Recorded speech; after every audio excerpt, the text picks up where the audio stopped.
People need the fucking facts. Hopefully it doesn't start the video because I just said the F word and it'll get demonetized, but I'll make some iced tea. And I can make really complicated, like brew the tea, like cold brew it overnight, and then you do a thing. Fuck that. Here's what you're gonna do.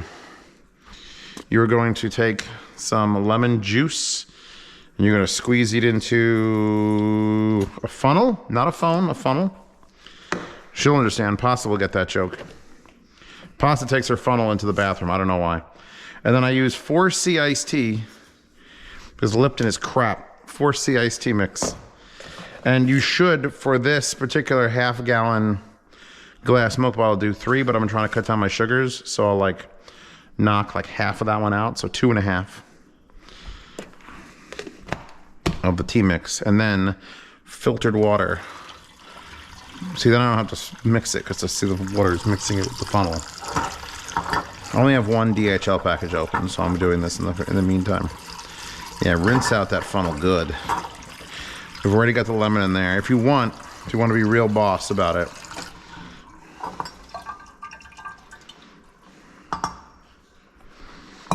cap it at halfway. You get all that sugar settling, just be like, I fucking hate you, I hate you, I fucking hate you, why do you do this to me? And then you're good. And I like these like Homestead Creamery because they've got a nice grip, good top handle. Plus the glass just keeps things colder in the fridge. Because you take it out, it stays cold for 3 or 4 minutes because the glass is still cold for 3 or 4 minutes. Trust me, I don't know, metal would work. Cardboard is not it. Plastic is not it. Glass is where it's at. I'm gonna become a big. Everyone needs like that thing when they get old that they're like super passionate about, whether it's fucking the Civil War or, you know, women's rights. I'm gonna be one of those people who's really into using glass bottles.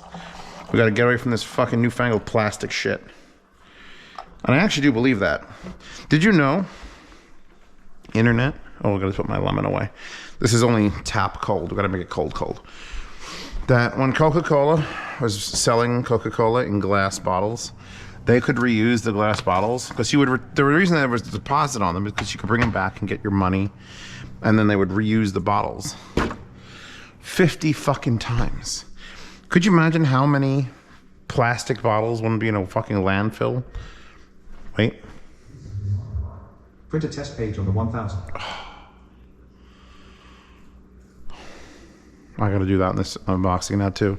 You gotta see the lengths I go through to try to keep the This is a reminder. Print a test page on the 1000. So that's a reminder to go to my $1,200 printer and run it just so that it doesn't have to agitate the ink forever next time. What is this? So yeah, I think just switch to glass bottles. Like I buy glass bottles of milk. Currently I'm buying also gallon plastic containers of milk.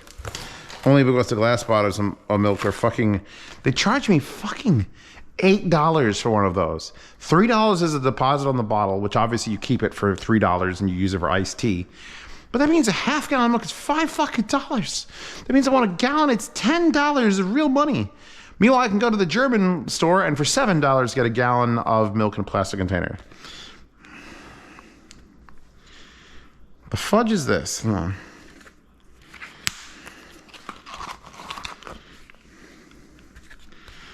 OTG cable, OTG upgrade cable, 6NOCCCU and 5NOCCAG. What is happening here? Okay, I'm real fucking confused. So we've got a USB-C in that splits into red and blue, and then this T-2 with an arrow. Audirect. This is the Audirect. They messaged me directly. Get it? Because they're Audirect. Why the fuck does it have 2? One says lightning bolt on it. What is this unit? What am I? What? No, calm down, phone.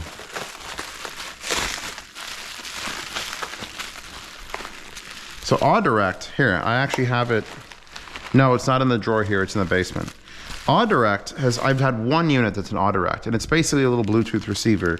It kind of was like competition, I'll burn this, burn pile. It was kind of like competition to the BTR5 back in the day, and it was glass and bigger and it had amazing sound quality, but no one knew what it was, and no one wanted to buy it. It had one or two quirks, I don't remember what they were, but it was like, enough to get you annoyed.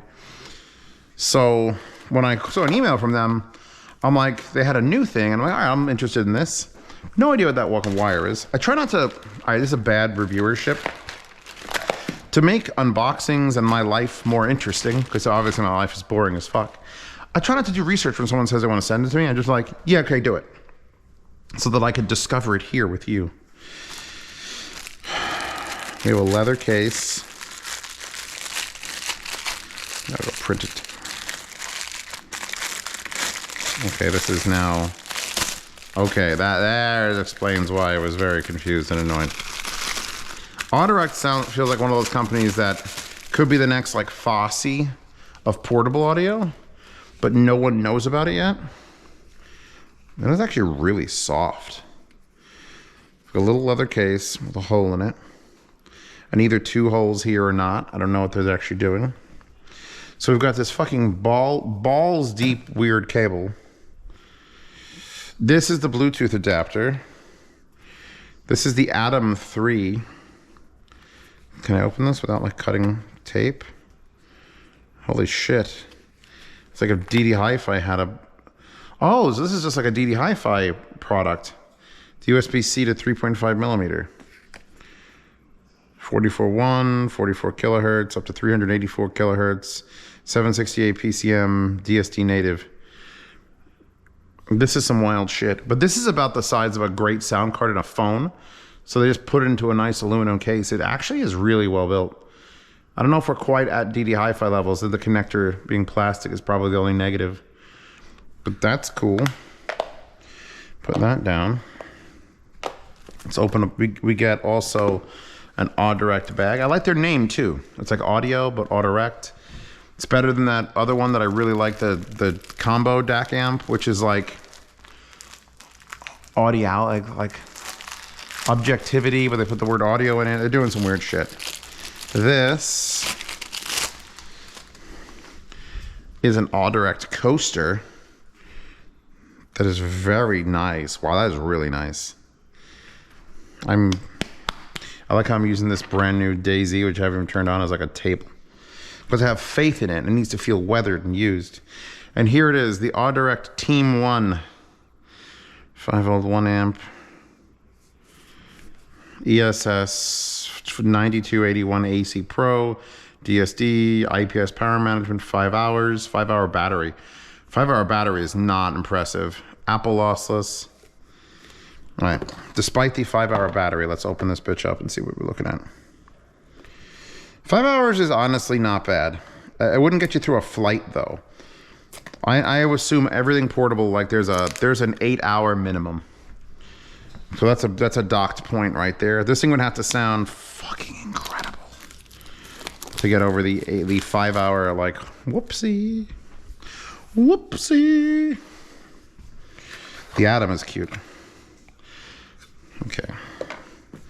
We've got a double tape. Gentle reminder, some low impedance, high sensitivity headphones may experience sound distortion, which is considered a normal phenomenon. So that means this thing is noisy, which is not a bad thing. Here's the thing. If they're telling you to watch... Oh, God. Are they fucked up? That's the wrong type of sticker. They fucked up their sticker type. Let's see if we can get it off on this end. And... All right. I rescued it. GSX Mini, the head-amp GSX Mini, has the worst noise floor in history. And I don't care. Because if you plug sensitive IMs in it, you should get what you deserve. But it's a warm sounding amp. Amplifiers that tell you they're going to sound like there's a distortion going on are simply telling you that the amplifiers are free. And it doesn't have to be clean to sound good. Clean is not necessarily good. I like an amplifier that is occasionally a little bit, you know, juicy. Let's put the word juicy in it. You cut a steak and it's dry. Yes, it doesn't make a mess in your plate, but it's a dry steak. Give me some juice. Make a mess. Drip down my arms. We have got something for Princess Pasta. Here's a Princess Pasta thing. That's a Lightning to USB-C adapter. That's a really nice one. Again, we're looking at DD Hi-Fi levels of nice on this shit. And we've got a USB, standard USB. It's like the one Extra gives out. and a very, very short, well-made looking C2C. Heavy bastards, like it's like a clocker. So I can clocker it. Hold on.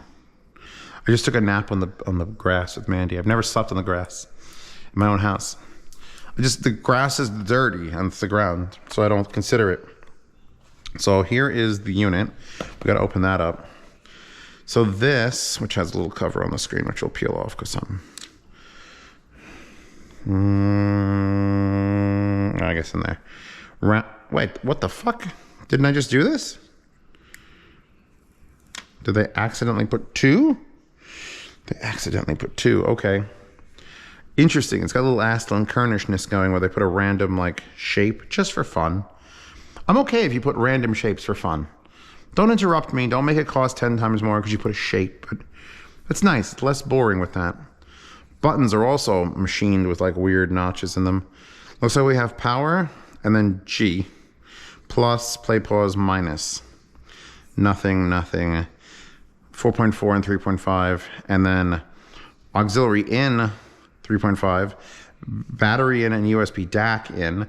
Is that what you got to use this fucking cable for? Holy fuck, that's what you got to use this cable for. You can't charge it and use it without this monstrosity?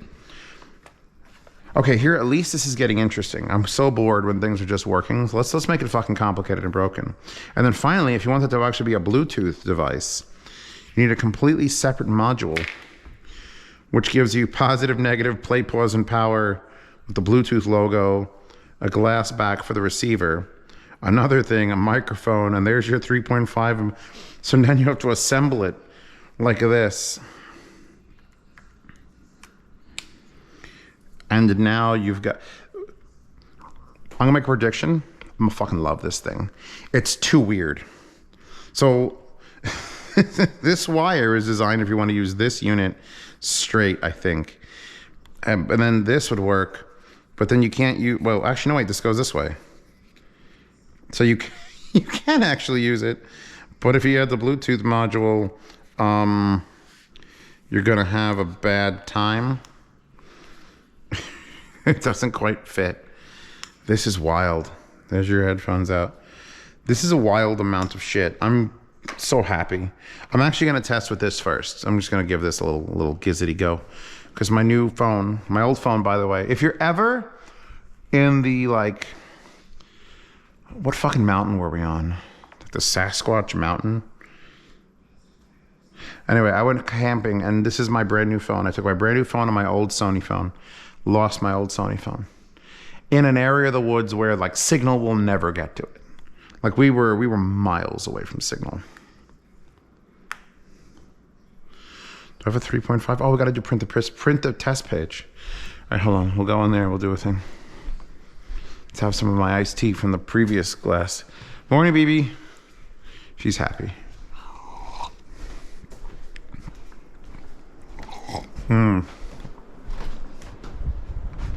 So, I read an old man's comment on the internet.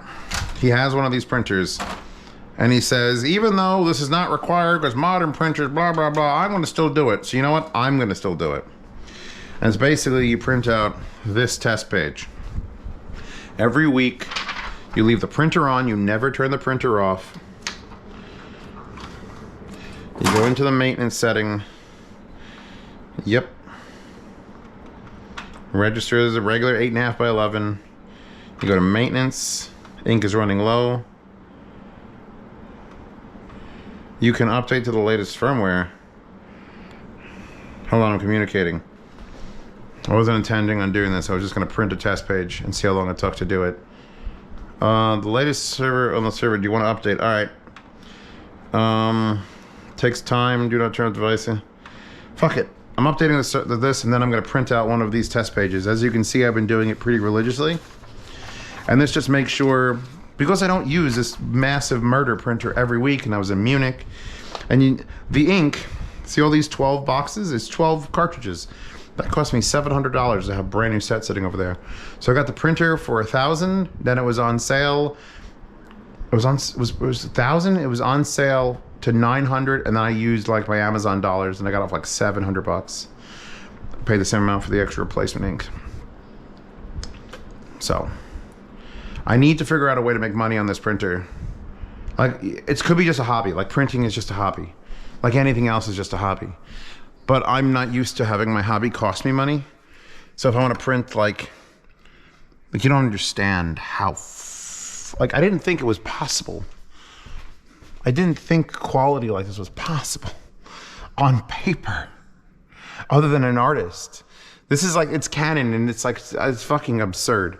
I got this Chewbacca picture, which is way, way too dark, because I didn't know, this is my first thing I printed was a Chewbacca picture, I think. But I want to do more of this, but I'm not an artist, so I'm not going to sell other people's art unless the artist contacts me to make prints, and then I give them a piece of the action. I don't know what to do.